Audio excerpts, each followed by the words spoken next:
Students, आज हम आपको एक्सप्लेन करेंगे क्षितिज पुस्तिका का पाठ 8 एक कुत्ता और एक मैना के क्वेश्चन आंसर। इस पाठ के लेखक हैं हजारी प्रसाद द्विवेदी। स्टूडेंट्स, इसका पहला क्वेश्चन है, गुरुदेव ने शांति निकेतन को छोड़ कहीं और रहने का मन क्यों बनाया? तो इसका आंसर इस तरह से लिखेंगे, गुरुदेव ने निम्नलिखित कारणों से शांति निकेतन को छोड़कर अन्यत्र यानी अन्य जगह रहने का मन बनाया, क्योंकि बढ़ती हुई अवस्था के कारण उनका स्वास्थ्य दिन पर दिन क्षीण होता जा रहा था यानी कमजोर होता जा रहा था, और शांति निकेतन में उनसे मिलने वालों की लगातार भीड़ भी लगी रहती थी, जिससे उन्हें एकांत और आराम करने का अवसर नहीं मिल पाता था। मानसिक शांति और स्वास्थ्य में सुधार के लिए वे 3 तल्ले वाले यानी 3 फ्लोर वाले श्री निकेतन में रहने के लिए चले गए थे। फिर नेक्स्ट क्वेश्चन है, मूक प्राणी भी मनुष्य से कम संवेदनशील नहीं होते, पाठ के आधार पर स्पष्ट कीजिए।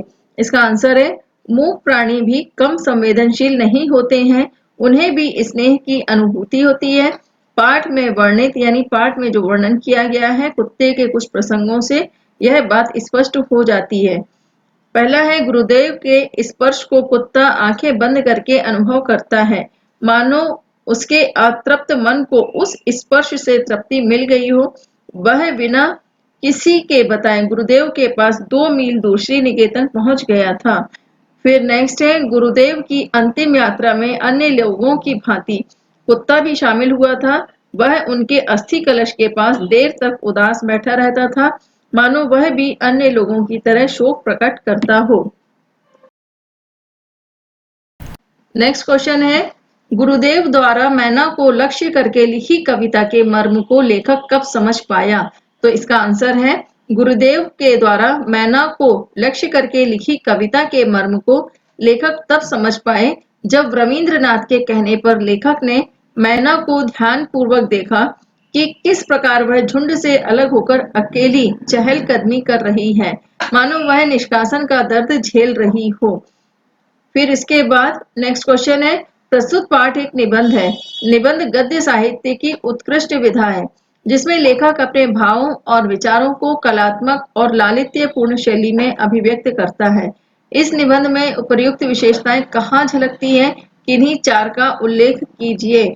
स्टूडेंट्स, इसका आंसर इस तरह से लिखेंगे, लेखक ने अपने भाव और विचारों को कलात्मक और लालित्यपूर्ण शैली में अभिव्यक्त किया है, और इस विशेषता को निम्नलिखित स्थानों पर देखा जा सकता है। पहला, आश्रम के स्थान जो था वहां पर अधिकांश लोग बाहर चले गए थे, और एक दिन लेखक सपरिवार उनके दर्शन की उन्होंने ठानी, और फिर दर्शनार्थियों में कितने ही इतने प्रगल्भ थे कि समय असमय स्थान अस्थान अवस्था अनावस्था की एकदम परवाह नहीं करते और रोकते रहने पर भी आ ही जाते थे। ऐसे दर्शनार्थियों से गुरुदेव भीत भीत रहते थे। अस्तु में बाल बच्चों के एक दिन श्री निकेतन जा पहुंचा। फिर नेक्स्ट है, उस समय लंगड़ी मैना फुदक रही थी। गुरुदेव ने कहा, देखते हो यह यूथ भ्रष्ट है, रोज फुदकती है। ठीक यही आकर मुझे इसकी चाल में एक करुण भाव दिखाई देता है। और इसका नेक्स्ट पॉइंट है, पक्षियों की भाषा तो मैं नहीं जानता, पर मेरा निश्चित विश्वास है कि उनमें कुछ इस तरह की बातें हो जाया करती होंगी। एक अंदाज लगा रहे हैं यहाँ पर लेखक की किस तरह से पक्षी आपस में बात करते होंगे, क्योंकि उनमें भी पति पत्नी जैसा मेल फीमेल उसमें रहते होंगे रिश्ते। तो पत्नी बोलती है, ये लोग यहाँ कैसे आ गए जी? तब पति, पक्षी में जो पति है वो बोलता होगा, बेचारे आ गए हैं तो रह जाने दो, क्या कर लेंगे। तब पत्नी बोलती है, जो पक्षी में पत्नी का जो रूप है वह बोलती होगी शायद कि लेकिन फिर इनको इतना तो ख्याल होना चाहिए कि ये हमारा प्राइवेट घर है। तब पक्षी पति जो है वो ये बोलता होगा कि आदमी जो है इतनी अकल कहाँ, या बहुत ही खूबसूरती से यहाँ व्यंग्य दिया गया है। फिर नेक्स्ट पॉइंट है, प्रतिदिन प्रातः काल यह भक्त कुत्ता स्तब्ध होकर आसन के पास तब तक बैठा रहता है जब तक अपने हाथों के स्पर्श से मैं इसका संग स्वीकार नहीं करता।